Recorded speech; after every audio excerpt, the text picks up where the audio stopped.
Welcome to पालक notes. आज का वीडियो है कि क्या बच्चों को हमें मारना चाहिए, अगर बच्चों को नहीं मारना चाहिए तो उनको डिसिप्लिन कैसे सिखाना चाहिए, रिसर्च क्या कहती है, मेरी टाइम टेस्टेड टेक्निक्स क्या है। मैंने इस बारे में तब सोचा जब मेरे घर पे एक जर्मन फैमिली डिनर पे आई।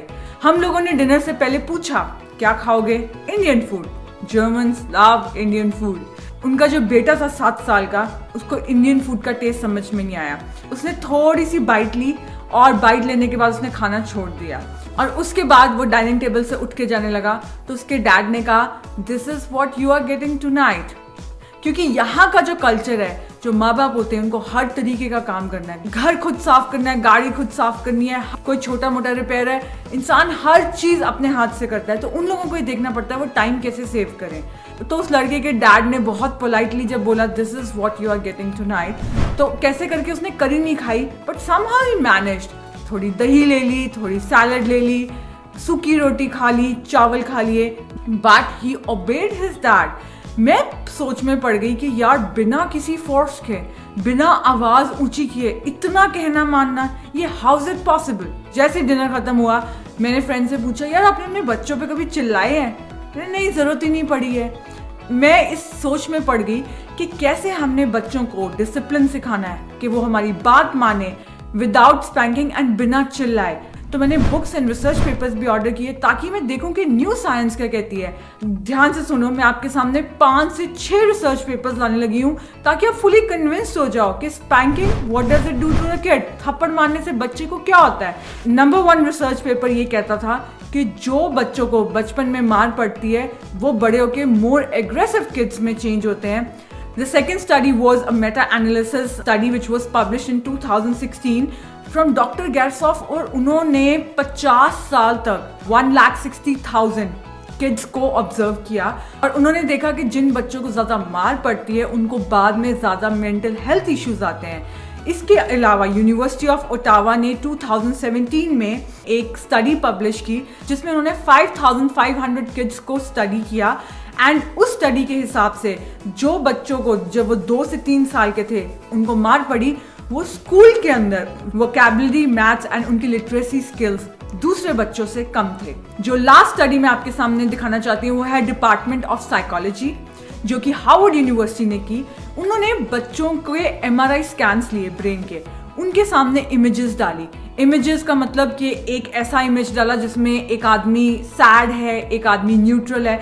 उन्होंने देखा कि जो बच्चों को मार पड़ी है वो न्यूट्रल एक्सप्रेशन पे भी उनका ब्रेन नेगेटिवली अफेक्ट करता है। मतलब जब एक इंसान का न्यूट्रल मूड है, जब वो बड़े हो जाएंगे, उनके सामने एक इंसान है, they gonna think more negative. That's what they saw in the MRI scans and what they saw is कि ऐसे बच्चों को मेंटल नहीं फिजिकल हेल्थ में भी ज़्यादा प्रॉब्लम होती है, जिसको मैं रिलेट कर सकती हूँ। क्यों? क्योंकि आपका जो ब्रेन हेल्थ है वो काफ़ी हद तक कंट्रोल करता है आपकी physical health, right?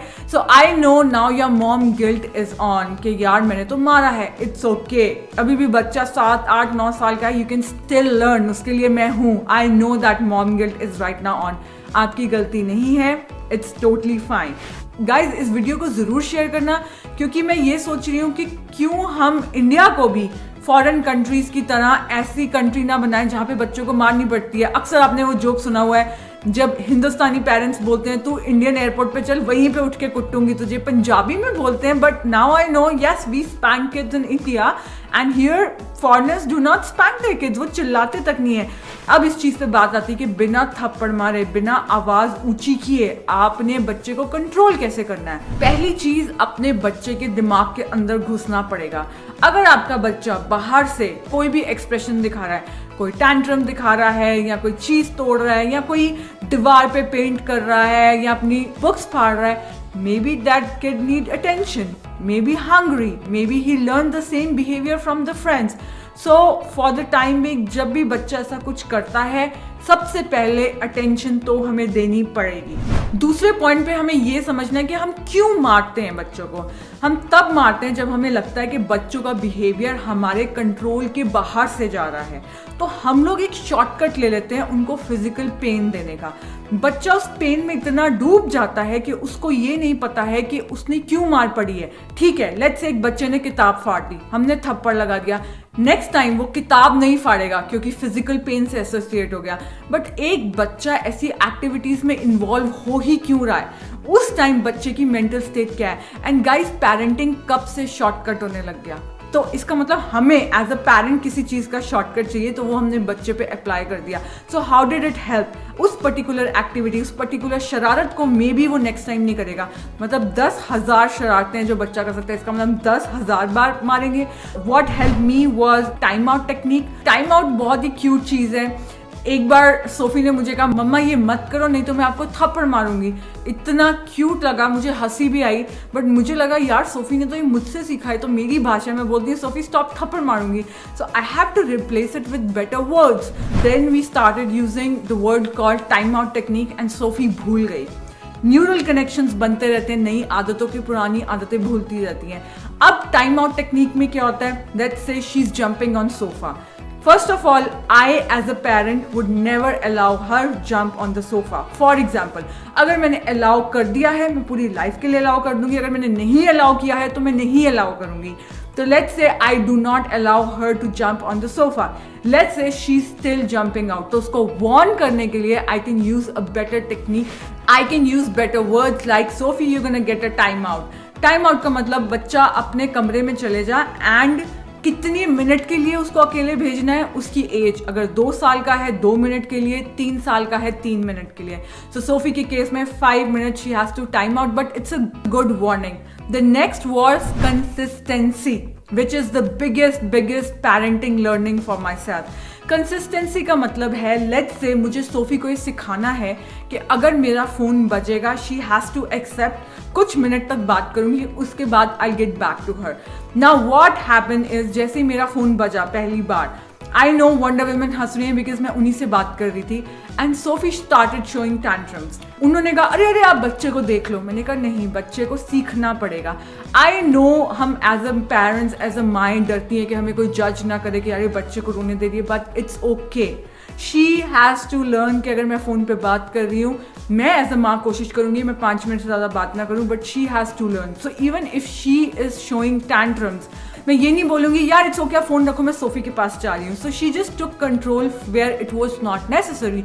So you have to stay consistent. मुझे पता है मेरे डैड मुझे बहुत गुस्सा करते हैं, मम्मा बहुत गुस्सा करती है, क्यों तंग कर रही हो उसे, मम्मा फ़ोन पे बने रहो। मुझे ऐसे में इस सिचुएशन पे आ जाती हूँ, उधर मैं सोफी का चिल्लाना झेल रही हूँ, इधर मैं मम्मी का चिल्लाना झेल रही हूँ, क्योंकि you know how grand parents are, but it's okay. Sophie has to learn.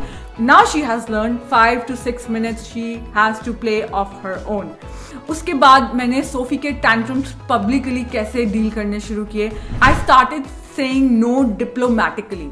It means अगर सोफी मुझे कहेगी ये टॉय लेना है and she starts showing tantrums and I do not want to buy her, I won't say no because no provokes a behavior in a kid. So what I say is okay, let's look for other toys first or let's mama buy first. Today is mama's turn. बच्चा भूल जाता है। Parenting is not a shortcut. So if you slap your kid or if you feel like slapping your kid, it means maybe आपका पूरा दिन ऐसा गया है, you are now short of willpower. In the evenings, ask for help. Help from your husband, help from your family members. Please take care of the kid, but do not spank the kid. Over parenting, I have read multiple books.